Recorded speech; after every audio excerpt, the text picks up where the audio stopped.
¿Qué tal, mis apreciados amigos? Les saludo con mucho cariño desde las instalaciones de la Universidad Lindavista. Estamos iniciando un nuevo proyecto, un nuevo espacio que vamos a utilizar para analizar, conversar y estudiar juntos muchísimas temáticas que cobran relevancia cuando entendemos nuestra vida en comunidad. Este podcast que hemos titulado Sobre Pensar, básicamente se trata de eso, de pensar y analizar concienzudamente aquellas situaciones, aquellos temas que son importantes para desarrollar nuestra vida, tanto individual como colectiva. Estoy esta tarde con mi compañera Briseida Estrada Tobar, estudiantes de la carrera de Psicología Clínica y de la Salud en el tercer semestre. Muchas gracias a todos por haberse decidido a aventurarse y adentrarse junto con nosotros en este proyecto, y esperamos que pueda ser funcional para ustedes y les pueda ayudar todo el conocimiento que juntos vamos a descubrir en este espacio. Muy bien, chicos, la temática del día de hoy la hemos titulado Psicología de las Masas. Creemos que es una temática que tiene mucho conocimiento que aportarnos y vamos a analizar desde el concepto, desde la teoría, desde el objetivo del estudio de la teoría de la psicología de las masas y todo lo concerniente a la practicidad de esta teoría, ¿sí? Vamos a comenzar entonces definiendo qué es la psicología de las masas y cuál es su objetivo de estudio. Bueno, entendiendo que la psicología de las masas, también conocida como psicología social de las masas, es una rama de la psicología que se enfoca en estudiar el comportamiento. No solo el comportamiento, también las actitudes y los procesos psicológicos de las personas cuando se encuentran en grupos numerosos o masas. Creo que su objetivo principal es comprender cómo el individuo se ve influenciado y se comporta de manera diferente cuando forma parte de una multitud o colectivo en comparación con su comportamiento individual. Creo que una persona cambia completamente su manera de ser, su forma de ser, de forma individual a cuando se encuentra influenciado por una multitud o por un colectivo.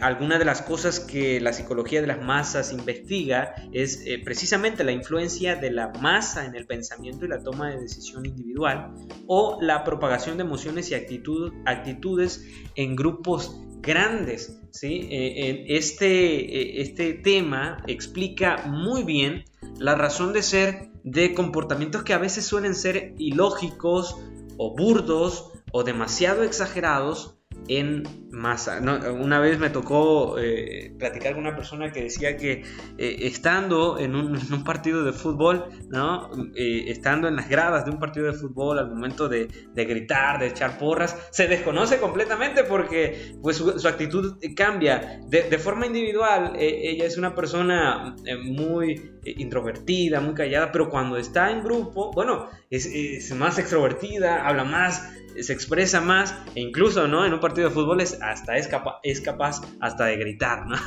Entonces, básicamente eso es lo que postula la psicología de las masas, un cambio completamente radical, influenciado por el grupo, por el colectivo, por la masa, en el pensamiento y la toma de decisión individual.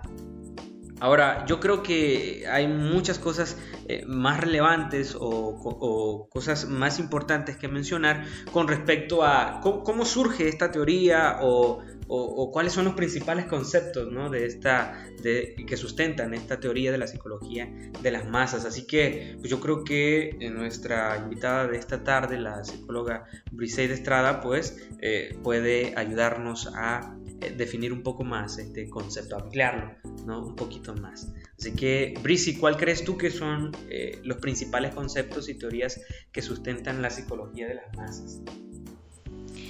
Sabes, Omar, también es muy importante definir los principales conceptos y teorías que sustentan la psicología de las masas. Mira, lo que pasa que hubo en el año 1953 un gran investigador que estudió y describió la teoría de las masas.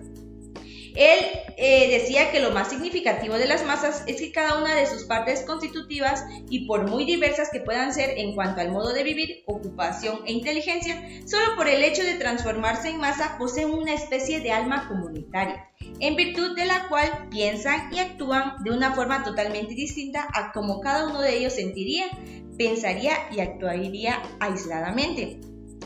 La psicología de las masas es un subcampo de la psicología social, que estudia cómo las personas interactúan y se influyen mutuamente en situaciones sociales. La psicología social proporciona el marco teórico para comprender el comportamiento colectivo y los procesos psicológicos que ocurren en las masas. Yo creo que esta psicología es muy importante, ¿verdad, Omar? Sí, de hecho, se me hace que es un tema muy interesante. Sabes, hace unos días estaba investigando y descubrí algo que me llamó mucho la atención. Decía que mira, sucede que somos considerados como, por la teoría de las especies, ¿no? Como animales, ¿no? Animales racionales.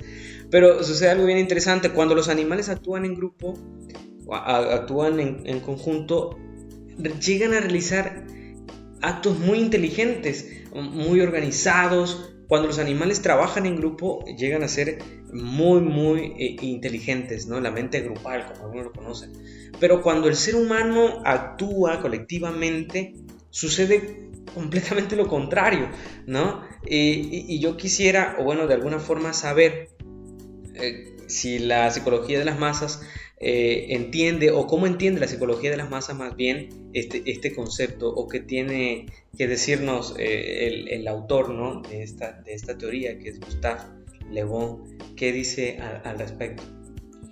Bien, también en esta parte podemos tener este concepto muy importante, la identidad social.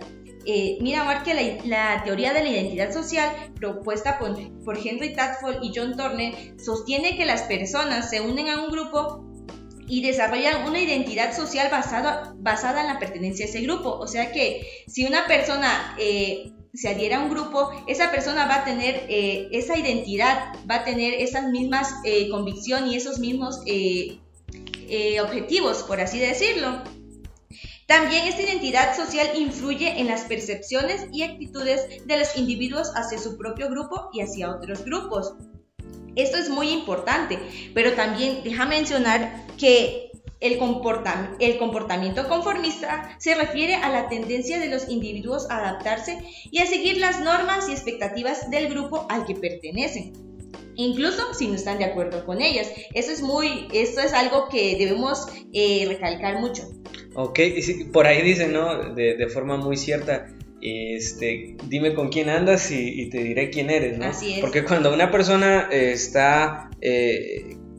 comienza a frecuentar cierto grupo de personas que tienen cierto enfoque, que tienen cierta manera de comportarse, bueno, tal vez hasta inconscientemente este individuo adoptará, ¿verdad?, ese comportamiento y esa forma de pensar, ¿no?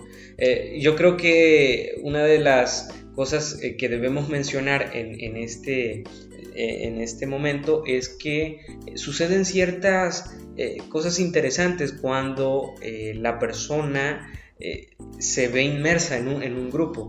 En primer lugar, ¿por qué crees tú que las personas cambian su forma de ser cuando están en grupo? Yo creo que en primer lugar una persona cambia su forma de ser, incluso de actuar, porque cuando está en grupo se desprende de esa responsabilidad, ¿verdad?, individual, y se esconde bajo el anonimato. Una persona que manifiesta, ¿verdad?, un desprendimiento de su responsabilidad de actos individuales, bueno, puede llegar a ser violenta, puede llegar a manifestar comportamientos de vandalismo u otras conductas antisociales, ¿no? Creo yo que eso es importante mencionar. Existe como una desinhibición de su persona. Cuando una persona, un individuo está en colectivo, deja de ser racional y se convierte en un ser emocional. Yo creo que esa parte es importantísimo y, por supuesto, compartir con ustedes también un consejo muy importante. Tengan cuidado, ¿verdad?, de los grupos a los cuales ustedes pertenecen, y fíjense muy bien también de las actitudes que ellos manifiestan porque inconscientemente son actitudes que nosotros comenzaremos a manifestar. Sí, eso es muy importante, las actitudes, porque de acuerdo a esas actitudes vamos a tomar decisiones que a veces son influenciadas por la presión del grupo, sin considerar necesariamente la evaluación individual. Quizá en muchas ocasiones, cuando estamos en un grupo, para no ser, por así decirlo, la oveja negra del grupo, entonces tratamos de siempre encajar en grupos sociales para no parecer diferentes. Entonces es muy importante que como personas siempre tengamos en cuenta nuestra identidad individual y no dejarnos llevar por la sociedad o por las masas que en ese momento se estén desarrollando. Claro, acabas de mencionar un punto importantísimo, ¿no? El concepto de identidad. Yo creo que cuando un individuo tiene bien definida su identidad o su personalidad, es mucho más difícil, que sea susceptible a cambios en su forma de ser. E incluso, ¿verdad? Cuando una persona sabe lo que es, sabe quién es, se conoce a sí mismo, puede ser él la influencia en el grupo. ¿Tú por qué no? Más bien es la pregunta, ¿por qué no te juntarías con una persona que comete vandalismo, que pinta paredes, que dice groserías? ¿Por qué no te juntarías con ella? Porque pues en mis valores, en todo lo que yo he vivido, sé que eso es malo. Entonces, cuando tú buscas a un grupo social es porque sientes afinidad con ellos. Entonces, comparten los gustos, las alegrías, cualquier momento, siempre tienes algo en común. Eso es muy importante, porque cada persona es diferente. Omar, claro que es cierto o no, sí, cada persona es diferente, claro. Y eso es lo que nos hace únicos, pero en esa individualidad también encontramos personas que tienen los mismos sueños, las mismas metas. En este caso podríamos poner un ejemplo en nuestro salón. Todos estamos en el salón con un mismo objetivo, terminar la carrera. Quizás no somos iguales todos, pero todos tenemos ese objetivo y eso nos hace parte de un grupo, de una sociedad que va tras ese objetivo, que en algún momento lo vamos a lograr. Claro, ese objetivo nos ayuda a tener identidad, ¿no? Y por supuesto genera afinidad. Ahora, yo recuerdo que cuando estaba pequeño, en mi grupo de amigos, estaba en la secundaria, si no mal recuerdo, y bueno, hicimos algunas cosas que no estaban de acuerdo a las normas de la escuela y nos llevaron a la dirección, nos entrevistaron, nos preguntaron por qué habíamos hecho tal cosa, ¿no? Y cuando llegué a casa, pues la entrevista continuó con mi mamá. Ella me decía, bueno, ¿y tú por qué lo hiciste? Si ellos, y la idea, ¿no?, que todas las mamás postulan, si ellos se tiran a un pozo, tú también te tirarías, ¿no? Bueno, probablemente sí lo haría, porque la influencia de las masas o de los grupos es tan poderosa que puede cambiar radicalmente nuestra personalidad, nuestra forma de pensar, nuestra perspectiva de las cosas, ¿no? Por eso yo creo que algo que debemos analizar también es el papel que juegan las emociones. Es el papel que juegan las emociones, como el miedo, la euforia y todo esto en la dinámica de las masas. ¿Cómo crees tú que esto funciona, Brici? Si nos puedes ayudar con esto. Sí, esto es muy importante porque las emociones juegan un papel fundamental en la dinámica de las masas. Tanto el miedo como la euforia pueden influir en el comportamiento colectivo de manera significativa. Cuando una persona utiliza las emociones, puede manipular a muchísima gente. En acontecimientos internacionales he sabido también de suicidios colectivos, ¿no? De personas que tienen problemas emocionales y que forman parte de un grupo un grupo suicida, ¿no? Y todas estas cuestiones que al final de cuentas yo creo ninguna persona haría de forma individual.